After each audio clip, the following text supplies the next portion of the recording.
Hi Stampers, this is Kim with Great Inspirations. Thank you for joining me today. I have a confession. There are some card folds, some fun folds, some card layouts I simply don't care for. However, that doesn't stop me from making them because I know that maybe I need to just give this a try, then see what I think. Or after I give it a try and I still don't care for it, I go down this path of how can I change it? How can I make it more to my liking? Well, today I'm going to show you or share with you a card fold that I don't particularly care for. And that is this puzzle card, or some call it a puzzle slider card. And you have it like this, and then it opens to reveal the inside. And here's another one I made with the little puppy dogs. And then, yes, I have my Christmas version right there. And I'm sure you're asking, well, why don't you like it? There's a couple things. There are a lot of pieces to cut out because there is the card base. You need the piece for the inside panel. There's 4 pieces of cardstock here, and then 4 pieces that if you want to have a layer on it, you have to cut those out. And there's just an awful lot of cutting and getting that cutting exactly right so everything measures up. Now, there are ways around that, and I have used some of those ways. But also, this card gets a little thick. And sometimes it doesn't really want to fit in an A2 size envelope. I have managed to get them in there, but sometimes I just get a bigger envelope. And sometimes they do take more postage because it's a little thicker and it's a little bouncy. Depending on what you put on it, it might make it so that it's a little taller than what's allowed for it to go through the rollers at the post office and that kind of thing. So I always feel like I have to guess. Is this going to go? Is it not going to go? Is it going to take more postage? But all that aside, it's really not that bad of a card. It's just not a go-to card. However, like I said, I do think it's important as a card maker to stretch myself a bit, to challenge myself to create cards that I don't particularly care for. And so that's why I'm sharing this today. If you have a card fold or a card layout or something else that you don't I have a hard time with that word, particularly care for, give it a try. See if you can change it to make it more your style. And if not, you tried and you move on. But I'm going to show you what I did to make this card a little more me. Now, the first thing I found was, this is great. I really liked it, but I needed something here because now on the directions I had, it didn't have anything here. So I just put some paper there, but that's, that's easy enough. That's, I can be creative sometimes. I wasn't really sure I liked how this cardstock looked, but I didn't want to put any more paper there. That was just getting to be too much cutting. But I did find I liked it a little better when I had an image that spanned across both of these sections, whether top or bottom. I did like it better because it did help it to stay closed a lot better, and that's what I've done here as well. I also found that turning these upside down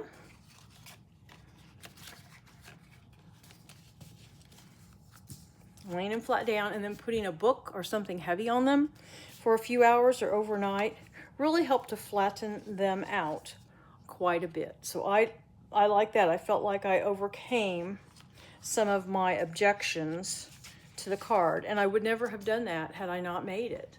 and, you know, worked with it. But I came up with an alternative to this card that has the same look, but it's not quite so bouncy. And I will share that, but first I'm going to share with you how to make this card. So I have my little handy dandy template here, and on the back I have written the instructions. And over here I have some pieces that we're going to use. I'll need to get a craft sheet. So what you will need is a card base that is 9.5 inches long by 4 1/4 inches. And then you're going to do some scoring. I don't know if you can see the score lines, but you score at 1 inch and you score at 2 inches. Then you score at 7 1/2 inches and 8 1/2 inches, or 1 inch, 2 inch, turn your paper and score again at 1 inch and 2 inch. Now, all these measurements and scoring instructions will be found on my corresponding blog post, and the link to that blog post is in the description of this video. So what we're going to do right now is we'll fold these, and the inner score lines you fold inward. Get my bone folder.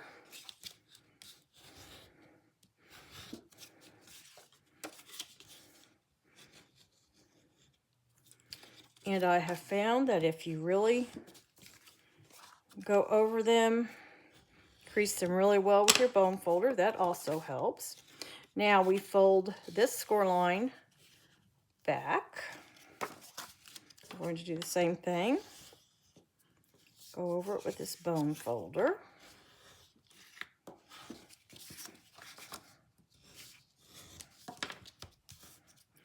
And then I'm going to fold this one back and do the exact same thing. My paper's moving around here.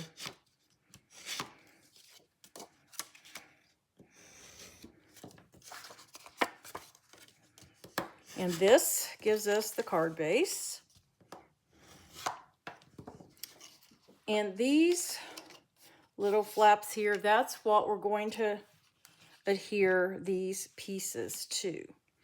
Now, you will need to cut 4 pieces of cardstock, 2 that are 2 1/8 by 3 1/4, and 2 that are 2 1/8 by 2 1/4.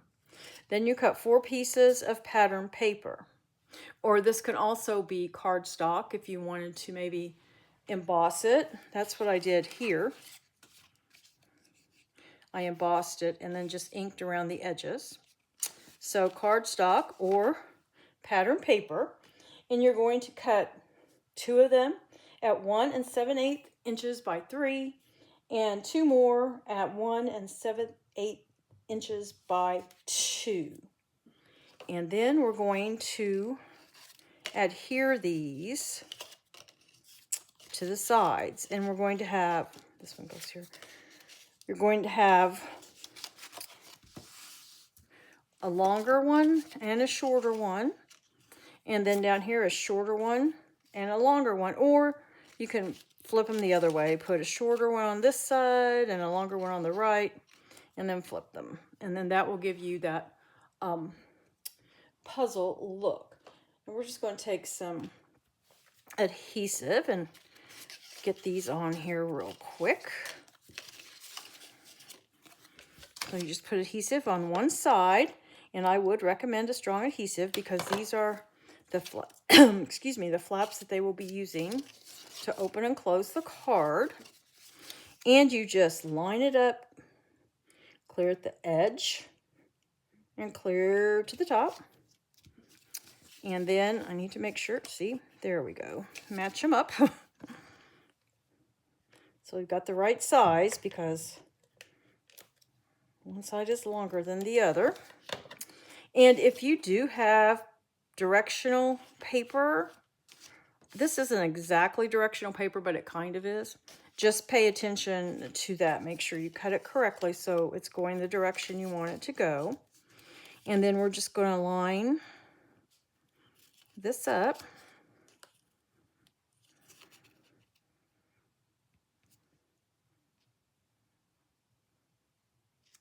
Get it in place. There we go. And now we're going to do the same thing down on this side. Let me make sure I've got the right one. These will go at the bottom.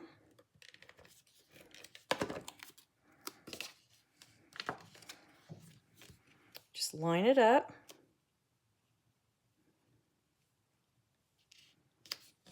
There we go. And one more.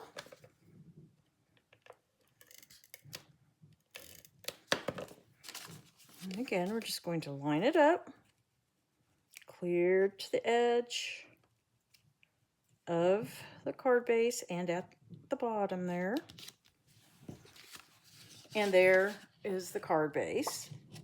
And of course you can put some cardstock in here. I've used 5 1/4 by 4. And then I have, for most of the cards, cut 2 pieces of pattern paper to go here, and they are 3/4 of an inch by 4. So this is how you make the puzzle card, or the puzzle slider card. And as you can see, this fold here makes it bouncy and does kind of prevent it from closing really well. But like I said, I overcame that by using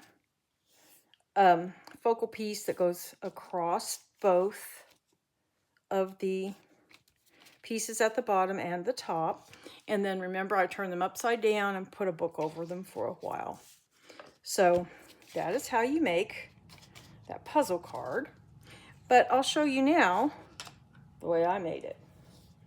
I wanted to take some of that bounce out, but I still wanted this look. Now what I could have done is just made a regular card, you know, that opens, you know, like this, and just simply cut out my papers and arrange them like this. But what fun is that? So I made my card. Now this is where I made a mistake.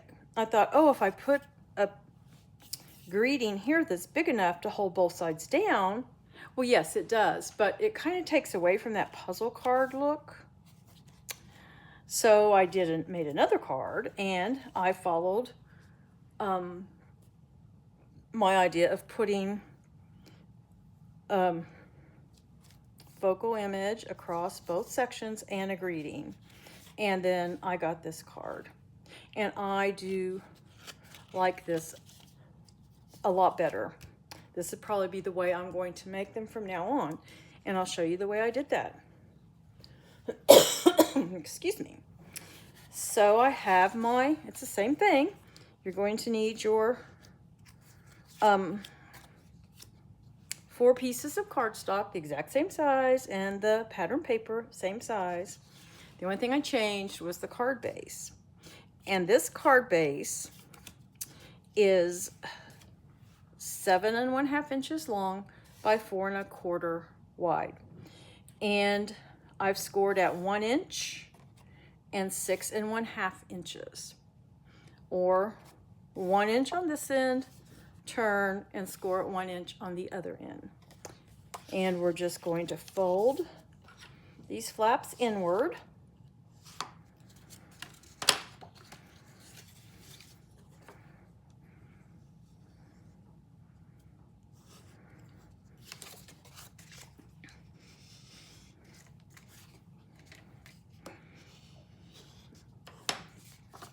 And now, instead of this little like sort of a V fold, we just have one tab. And let's see, on this one I put the longer piece to the left. Let's put it to the right this time. So here's a shorter one. And you do the exact same thing. So I just call, well, I think I called it a faux puzzle card, or you can call it an altered puzzle card. I believe that's what I called it, was a faux puzzle card. So I put that there. And now we'll put the longer one.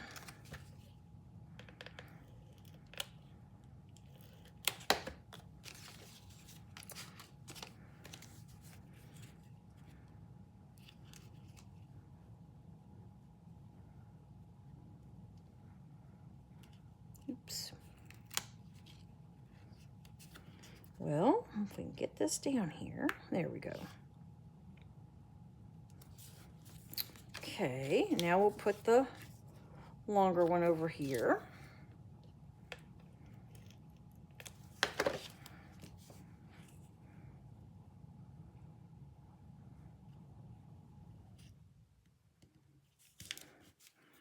Here we go. I guess I should have been using my mat to put the sticky on. I was doing things backwards. Imagine that. Okay, here we go. Just line this up. And there we go.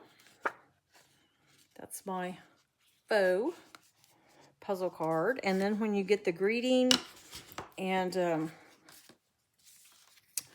the focal point on it, they do stay closed oh so much better. And that's how I like to make it. So now I do like this card. I like the looks of it, but I just changed it just a little bit to suit me a little better. Nothing against this card or anyone who designed a card like this. It's just I needed to make it right for me. And that's what I hope I can help you with. Is whatever I show you, please know that you can take that and rework it to suit your needs. It's the same with, I said, oh, I've got pattern paper. But if you don't have a lot of pattern paper, like I said, use some cardstock. If you don't have embossing folders, stamp images on it. That will work just fine. So let me show you. I'll put these little samples away. And so here are my puzzle cards. There's the Christmas one. And then here are my faux puzzle cards, or modified puzzle card, whichever you care to call it. And there you have it. Again, the instructions for both of these cards and all the measurements and supplies you'll need will be found on my corresponding blog post, and the link to that blog post is in the description of this video. Thank you so much for joining me today, and until next time, stamp happy!